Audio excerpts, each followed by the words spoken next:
लक्ष्य the goal achiever. नमस्कार साथियों, मैं हूं सुधांशु तिवारी और स्वागत करता हूं आपका आपके अपने यूट्यूब चैनल लक्ष्य द गोल अचीवर में। आशा करते हैं कि आप सभी स्वस्थ होंगे। तो आज हम लेके आए हैं आपके सामने एक नया सेशन सामाजिक विषय का, नदी घाटी की सभ्यता यानी रिवर्स वैली सिविलाइजेशन। तो जैसे कि अभी सभी का सीटेट का पेपर चल रहा था, जिन लोगों ने फॉर्म भरा था, तो लगभग पेपरों का दौर अब निकल चुका है। तो अब हम सेशन को आगे डेली कुछ ना कुछ नया सेशन पढ़ने की कोशिश करेंगे, तब वीडियो आपको कंटिन्यू मिलती रहेगी। और उससे पहले जो लोग चैनल पर नए हैं वो चैनल को सब्सक्राइब कर लेंगे और बेल आइकन को प्रेस कर लेंगे, जिससे कि जब भी इस चैनल पर वीडियो आए तो आपके पास नोटिफिकेशन जाए। और चैनल पर विभिन्न विषयों की बहुत सारी वीडियो पड़ी हुई हैं, तो आप लोग चाहिए बिना वीडियो को स्किप किए पूरा देख लीजिए, जिससे आपका बहुत ही ज्ञानवर्धन होगा। और चलिए शुरू करते हैं नदी घाटी की सभ्यताएं। तो आज हम सिंधु सभ्यता के बारे में मुख्यतः पढ़ेंगे। नदी घाटी में बहुत सी सभ्यताएं हैं, जैसे मिस्र की सभ्यता, मेसोपोटामिया की सभ्यता। तो आज हम पहले सिंधु की सभ्यता से शुरुआत करते हैं। तो चलिए सेशन को शुरू करते हैं। है नदी घाटी की सभ्यताएं यानी नदियों के किनारे सभ्यताओं के अभ्युदय के कारण, यानी जो भी सभ्यताएं नदी घाटी के किनारे विकसित हुई तो उसके कारण क्या थे कि नदियों के किनारे ही लोग क्यों बसते थे। जितनी भी सभ्यताएं हुई हैं उनका विकास नदी के किनारे ही क्यों हुआ। तो चलिए शुरू करते हैं, क्यों हुआ जानते हैं कारण। नदी घाटियों में भूमि उपजाऊ होने के कारण, देखिएगा, नदी की घाटियों में भूमि उपजाऊ होने के कारण वहाँ मनुष्यों और पशुओं के लिए भोजन तथा चारा पर्याप्त मात्रा में सुगमता से मिलने लगा। यानी कि उसके आसपास जो मनुष्य के साथ पशु रहते थे और मनुष्य दोनों को भोजन की आवश्यकता होती है कहीं भी रहने के लिए, तो उसके आसपास चारा सुगमता से मिलता था। ठीक है, आगे देखते हैं। नदियों के किनारे पर कृषि एवं दैनिक उपयोग के लिए पानी और मकान हेतु गीली मिट्टी सुलभ हुई। यानी उनको मकान बनाने के लिए उस समय मिट्टी के मकान बनते थे, तो मिट्टी मिल जाती थी और कृषि और दैनिक उपयोग के लिए पानी मिल जाता था। नदियों के किनारे मनुष्य की खेती के लिए बिना किसी कठिनाई के साधन उपलब्ध हो गए। नदियों ने उनसे आवागमन की सुविधाएं भी प्रदान की, यानी जो भी खेती में हमारे उनके पैदा होता था, यातायात के माध्यम से वो एक स्थान से दूसरे स्थान पर जा भी सकते थे और सामान भी पहुंचा सकते थे। आगे देखते हैं। नदियों के किनारे की जलवायु ने भी मानव को अपनी सभ्यता और संस्कृति के लिए विकास का अवसर दिया। यानी वहाँ की आसपास की जलवायु जो है रहने के लिए अनुकूल रहती थी, इसलिए वहाँ पे रहने के लिए उनको प्रेरित करती थी, इसलिए वहाँ पे मानव सभ्यता का विकास हुआ। नदियों में प्रतिवर्ष बाढ़ आती थी, देखिए ये इंपॉर्टेंट लाइन है। नदियों में प्रतिवर्ष बाढ़ आती थी जिससे भूमि का उपजाऊपन बढ़ जाता था, इसलिए सब जहाँ पे रहेंगे उपजाऊपन वहाँ पे ज़्यादा रहेगा, तो जाहिर सी बात है आप वहीं पे रहेंगे, जिससे कि उपज होगी खेती की और आप एक ही जगह पर रहेंगे। नदी घाटी में विभिन्न सुविधाएं उपलब्ध होने से पहले गाँव का और तत्पश्चात नगरों का विकास भी होने में सहायता प्राप्त हुई। जैसे नदी घाटी के आसपास हमने आपको कई सुविधाएं गिनाए, जैसे भोजन के लिए मतलब पानी की आवश्यकता होती है, उसके लिए वहाँ पानी मिल जाता था। घर बनाने के लिए गीली मिट्टी मिल जाती थी। बाढ़ आने से वहाँ पे जो है भूमि उपजाऊ हो गई थी, जिससे उत्पादन अधिक होता था। यातायात के लिए आवागमन की सुविधा थी। इस प्रकार से बहुत सी सुविधाएं थी। इसी कारण से नदी घाटी का सभ्यता का विकास जो है नदियों के किनारे ही हुआ। कोई भी मानव सभ्यता हुई वो नदी किनारे ही विकसित हुई।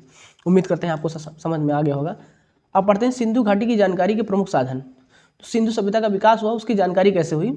तो 1921-22 में सर जॉन मार्शल की अध्यक्षता में श्री राखल दास बनर्जी और श्री दयाराम साहनी ने सिंध प्रांत के लरकाना और पंजाब के जो है मांट गोमरी जिले में खुदाई करवाई। तो ये देखिए यहाँ पे इंपॉर्टेंट दोनों है, एक है सिंध प्रांत का लरकाना, इस पे जो है कर लीजिए आप लोग, लरकाना, और पंजाब का मांट गोमरी जिले में खुदाई करवाई। यहाँ के मोहनजोदाड़ो और हड़प्पा नामक स्थलों पर खुदाई में असंख्य वस्तुएं प्राप्त हुई, जिनमें भवनों के अवशेष यानी क्या क्या प्राप्त हुआ, देखिए भवनों के अवशेष, विशाल स्नानागार, यहाँ पे खंडहर में खिलौने, तख्तियाँ, मोहर, मूर्तियाँ और चरखे आदि वस्तुएं प्राप्त हुई। तो आपसे प्रश्न पूछा जाएगा कि मोहनजोदड़ो और हड़प्पा की खुदाई में किस प्रकार की वस्तुएं प्राप्त हुई, तो सबसे पहले ध्यान रखेंगे विशाल स्नानागार के खंडहर, खिलौने, तख्तियाँ, मोहरें, मूर्तियाँ और चरखे आदि प्राप्त हुई। इन अवशेषों का अध्ययन करके ही पुरातत्ववेत्ताओं ने भारत की प्राचीनतम सिंधु घाटी की सभ्यता को प्रकाश में लाने का प्रयास किया। जब इन अवशेषों का अध्ययन किया गया तो जो पुरातत्ववेत्ता होते हैं, जो भी खुदाई में सामान प्राप्त होते हैं, तो उसका वो अध्ययन करते हैं, उससे अनुमान लगाते हैं कि कब का सामान है और किसके शासनकाल में या क्या उस समय था, उस हिसाब से वो प्रकाश में लेके आए। सिंधु घाटी की सभ्यता का उदय हुआ धीरे धीरे। तो अगला है, विश्व की प्राचीन नगर सभ्यताओं का विकास नदियों के किनारे ही हुआ। ये तो हम लोग जान ही है। अब सिंधु सभ्यता के बारे में जानते हैं। सिंधु सभ्यता जो है विश्व की प्राचीनतम सभ्यता है। 1922 ईस्वी में राखल दास बनर्जी ने हड़प्पा से 640 किलोमीटर दूर स्थित जोदड़ो में उत्खनन के द्वारा एक भव्य नगर के अवशेष प्राप्त किए। ये जो है हड़प्पा से 140 किलोमीटर दूर है मोहनजोदड़ो, और वहीं पे इसके अवशेष प्राप्त हुए। प्रारंभ में उत्खनन कार्य सिंधु नदी घाटी में ही किया गया था तथा वहीं पर इस सभ्यता के अवशेष प्राप्त हुए, अतः इस घाटी का नाम सिंधु सभ्यता पड़ा।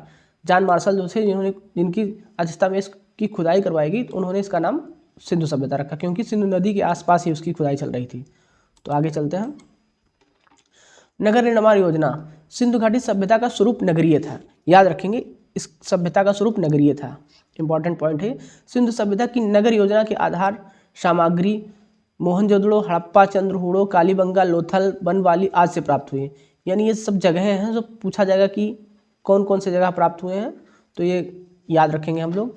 जैसे आपका हो गया मोहनजोदड़ो, हड़प्पा, चंद्रहूड़ो, कालीबंगा, लोथल, बनवाली, ये सब जगह के नाम है, यहाँ से प्राप्त हुए अवशेष। सिंधु सभ्यता के नगरों में चौड़ी चौड़ी सड़कें एवं पूर्व से पश्चिम और उत्तर से दक्षिण की ओर सड़कें थीं। ये सड़कें एक दूसरे को प्रायः समकोण पर काटती थी। यानी उस समय जो भी व्यवस्था थी, नगरीय व्यवस्था बहुत ही अच्छी थी, मतलब डेवलप व्यवस्था थी।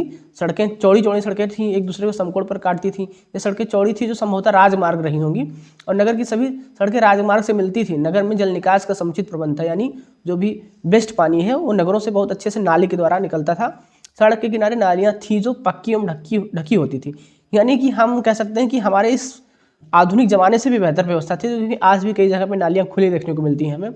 कच्ची नालियाँ रहती हैं, रास्ते में कीचड़ भरा रहता है। तो उस समय यानी सिंधु सभ्यता के ज़माने में भी हमारा जो मानव बहुत ही विकसित था।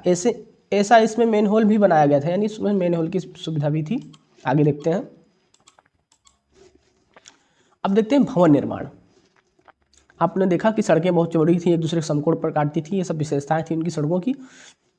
अब भवन निर्माण देखते हैं। तो भवन निर्माण मुख्यतः दो प्रकार के थे, एक साधारण भवन जो लोगों के रहते थे, और राजकीय एवं सार्वजनिक भवन।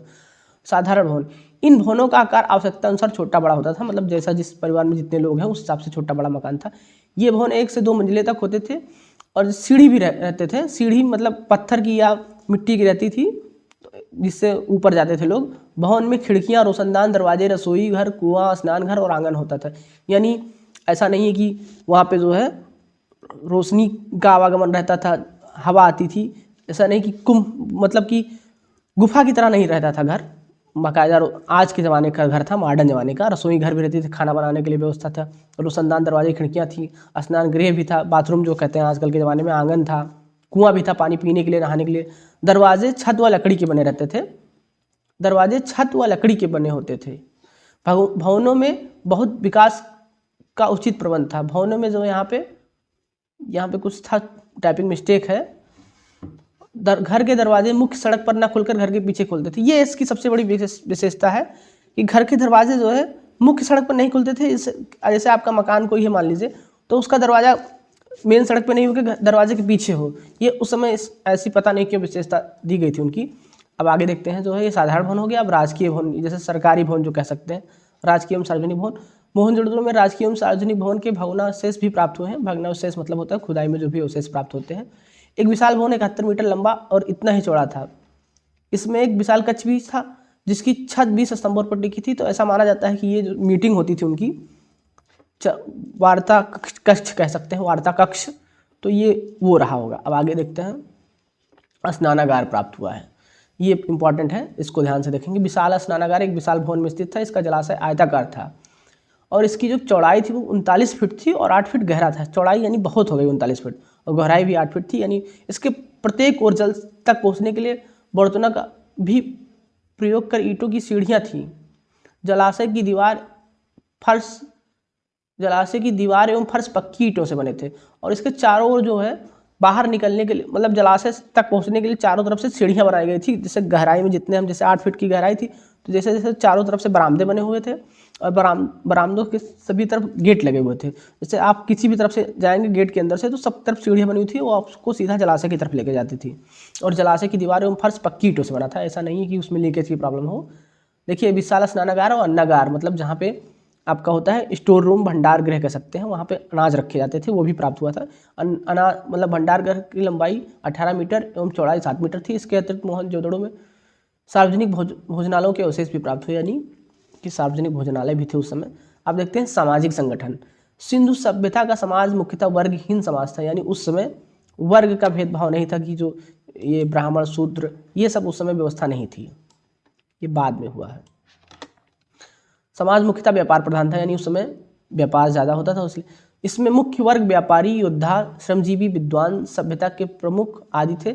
संभवतः इस सभ्यता के अंतर्गत समाज मात्र प्रधान समाज था। तो ये कह सकते हैं कि जो है सिंधु सभ्यता कैसा समाज था, तो मात्र प्रधान समाज था। ये पॉइंट याद रखेंगे। कृषि फसल एवं आहार देखते हैं। कृषि फसल एवं आहार क्या? सिंधु सभ्यता के लोग मुख्यतः 9 प्रकार की फसल उगाते थे, यानी उस समय खेती की उपजाऊ थी। जाहिर सी बात है, नदी किनारे बसेंगे तो वहाँ पे उपजाऊ रहेगी, क्योंकि हर साल वहाँ पे बाढ़ आती रहती थी। मुख्य फसल एवं आहार गेहूं, जौ, चावल, मटर, दूध, सब्जियां, फल, भेड़, गाय, मछली, मुर्गे आदि जंतुओं के मांस थे, यानी ये सब वो आहार करते थे। तो याद जैसे पूछा जा सकता है कि कौन कौन से आहार आते थे, तो आप बता सकते हैं जौ, चावल, मटर, दूध, सब्जियां, भड़, फल जो है गाय, मछली, मुर्गे आदि जंतुओं के मांस भी वो लोग खाते थे। अब देखते हैं वेशभूषा कैसे पहनते थे। शरीर पर 2 वस्त्र धारण किए जाते थे। प्रथम एक आधुनिक साल के समान कपड़ा था, जिसे कंधे के ऊपर तथा दाहिनी भुजा नीचे निकालकर वस्त्र पहनते थे। जैसे आप लोगों ने जो ऐतिहासिक कथाएं हैं उसमें राजा महाराजाओं की पोशाक देखी होगी, वो जैसे दाहिने हाथ में लपेटे रहते हैं निकाल के बगल से, और शरीर पर रहता है, और दाहिना हाथ स्वतंत्र रहता है कार्य करने के लिए। दूसरा वस्त्र शरीर पर नीचे पहना जाता था, जिसे आधुनिक धोती के समान समझा जा सकता है। आगे बढ़ते हैं। आमोद प्रमोद के साधन, यानी मनोरंजन के साधन। आमोद प्रमोद होता है जो है मनोरंजन। सिंधु सभ्यता के निवासियों के आमोद प्रमोद के साधन जो है जुआ खेलना, यानी ये कुरीति जो है उस समय से भी थी। मानव जो है कुरीतियों से भरा हुआ है, तो शुरुआत वहीं से हो चुकी थी। जुआ खेलना, शिकार खेलना, नाचना, गाना और मुर्गों की लड़ाई देखना इन्हें पसंद था। ये 2 मुर्गों को आपस में लड़ा के ये लोग उसका जो है आनंद उठाते हैं। जैसे आजकल न्यूज़ डिबेट में हो गया है, 2 पार्टी के मुर्गों को लड़ा के उसके बाद उसका आनंद लिया जाता है। तो ये वहीं से सीख हमें मिली है। आगे बढ़ते हैं। औषधियों, यानी उस समय औषधियों का भी विकास हुआ था। देख लीजिए, मानव सभ्यता की पहली सिंधु सभ्यता थी, और उस समय इतना डेवलप हो चुका था। घर भी अच्छे थे, सड़कें भी अच्छी थी, नालियाँ भी अच्छी थी, औषधियाँ भी थी, कपड़े लत्ते भी अच्छे ठीक ठाक थे, और मनोरंजन भी ठीक ठाक था। सिंधु सभ्यता निवासी विभिन्न औषधियों से परिचित थे। इस सभ्यता में खोपड़ी की शल्य चिकित्सा के उदाहरण कालीबंगा और लोथल से प्राप्त हुए हैं, यानी ये मतलब सर्जरी भी हो रहे थे उस समय। गृहस्थी के उपकरण देख लेते हैं। सिंधु सभ्यता के निवासी घड़े, कलश, थाली, गिलास, चम्मच, मिट्टी के कुल्हड़ का उपयोग करते थे। अब ये देखिए, इतने बर्तन भी उस समय उनका विकास हो चुका। घड़ा यानी पानी पीने के लिए, कलश, थाली, गिलास, चम्मच, मिट्टी के कुल्हड़, इन सब का उपयोग किया जाता था।